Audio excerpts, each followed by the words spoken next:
Hello, my friends. I'm glad you're here. Welcome to my channel. My name is Andrew, and I read classic short stories that I hope relax and allow my listeners to drift off to sleep. It's spooky season, and it seems that everyone is reading The Raven for their podcasts.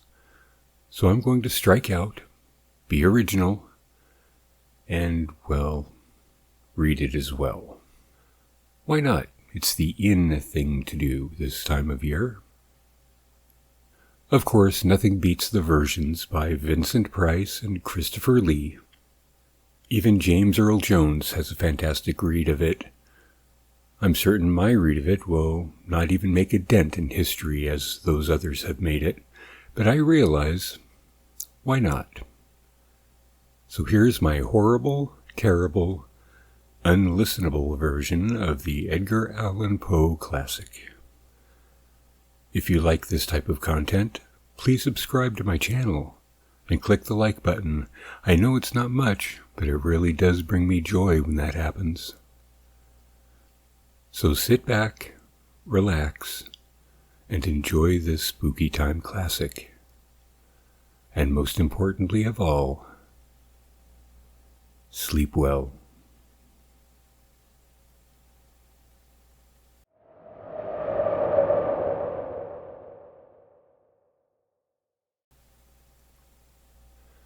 The Raven by Edgar Allan Poe. Once upon a midnight dreary, while I pondered, weak and weary, over many a quaint and curious volume of forgotten lore, while I nodded, nearly napping, suddenly there came a tapping, as of someone gently rapping at my chamber door. "'Tis some visitor," I muttered, tapping at my chamber door. Only this, and nothing more. Distinctly I remember. It was in the bleak December, and each separate dying ember wrought its ghost upon the floor.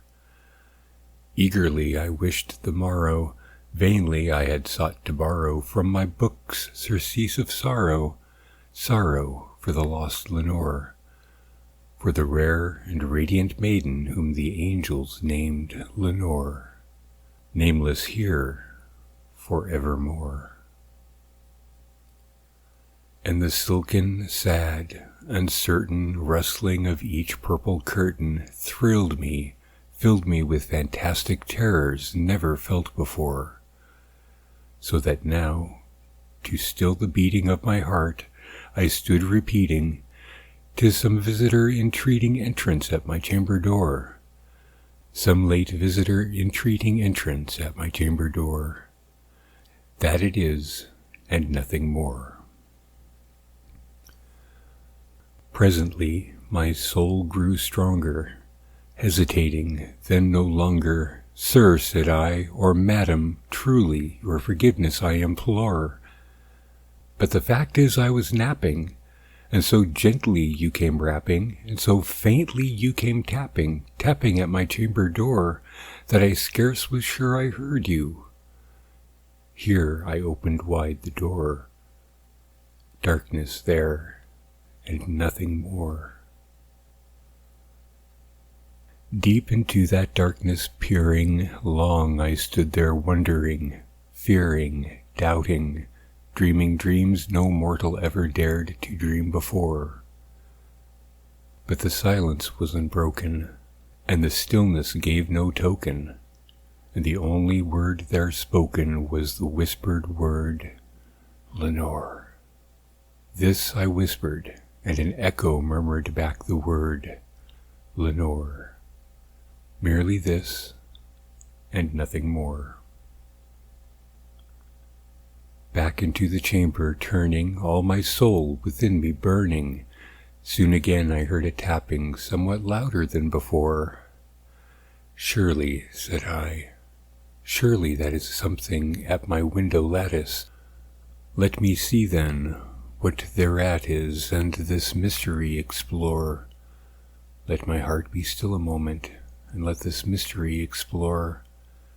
'Tis the wind, and nothing more. Open here I flung the shutter, when with many a flirt and flutter, in there stepped a stately raven of the saintly days of yore.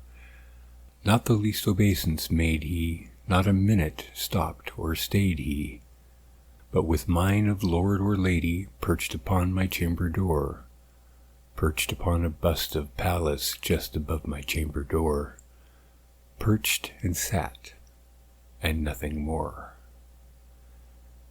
Then this ebony bird beguiling my sad fancy into smiling, by the grave and stern decorum of the countenance it wore. Though thy crest be shorn and shaven, thou, I said, art sure no craven, ghastly grim and ancient raven wandering from the nightly shore. Tell me what thy lordly name is on the night's plutonium shore. Quoth the raven, nevermore. Once I marveled at this ungainly fowl to hear discourse so plainly, though its answer little meaning, little relevance bore, for we cannot help agreeing that no living human being ever yet was blessed with seeing bird above his chamber door, bird or beast upon the sculptured bust above his chamber door, with such name as Nevermore. But the raven, sitting lonely on the placid bust, spoke only that one word, as if his soul in that one word he did outpour. Nothing farther than he uttered, not a feather than he fluttered, till I scarcely more than muttered, other friends have flown before. On the morrow he will leave me, as my hopes have flown before. Then the bird said, nevermore. Startled at the stillness broken by reply so aptly spoken, doubtless, said I, what it utters is its only stock and store, caught from some unhappy master whom unmerciful disaster and followed faster till his songs one burden bore, till the urges of his hope that melancholy burden bore of nevermore. But the raven, still beguiling my sad fancy into smiling, straight I wheeled a cushioned seat in front of bird and bust and door. Then, upon the velvet sinking, I betook myself to linking fancy upon fancy, thinking what this ominous bird of yore, what this grim, ungainly, ghastly, gaunt, and ominous bird of yore meant in croaking nevermore. This I sat engaged in guessing, but no syllable expressing to the fowl whose fiery eyes now I burned into my bosom's core. This and more I sat divining, with my head at ease reclining on the cushion's velvet lining that the lamplight gloated o'er. But those velvet violet lining with the lamplight gloating o'er, she shall pass, nevermore. Then methought the air grew denser, perfumed from an unseen censer, swung by seraphim whose footfalls tinkled on the tufted floor. Wretch, I cried, thy God hath lent thee, by these angels he hath sent thee, respite and nepenthe from the memories of Lenore. Quaff, oh quaff this kind of nepenthe, and forget this lost Lenore. Quoth the raven, nevermore. Prophet, said I, thing of evil, prophet still, if bird or devil, whether tempter sent or whether tempest tossed thee here ashore, desolate, yes, all undaunted, on this desert land enchanted, on this home by horror haunted. Tell me truly, I implore, is there balm in Gilead? Tell me, I implore.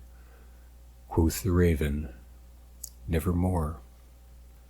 Prophet, said I, thing of evil, prophet still, if bird or devil, by that heaven that bends above us, by that God we both adore, tell the soul with sorrow laden if, within the distant Aidenn, it shall clasp a sainted maiden whom the angels name Lenore, clasp a rare and radiant maiden whose the angels name Lenore. Quoth the raven, nevermore. Be that word our sign of parting, bird or fiend, I shrieked, upstarting. Get thee back into the tempest and the night's plutonium shore. Leave no black plume as a token of that lie thy soul hath spoken. Leave my loneliness unbroken, quit the bust above my door. Take thy beak from out my heart, and take thy form from off my door. Quoth the raven, nevermore. And the raven, never flitting, still is sitting on the pallid bust of Pallas, just above my chamber door. And his eyes have all the seeming of a demon's that is dreaming, and the lamplight o'er him streaming throws his shadow on the floor. And my soul from out that shadow that lies floating on the floor shall be lifted nevermore.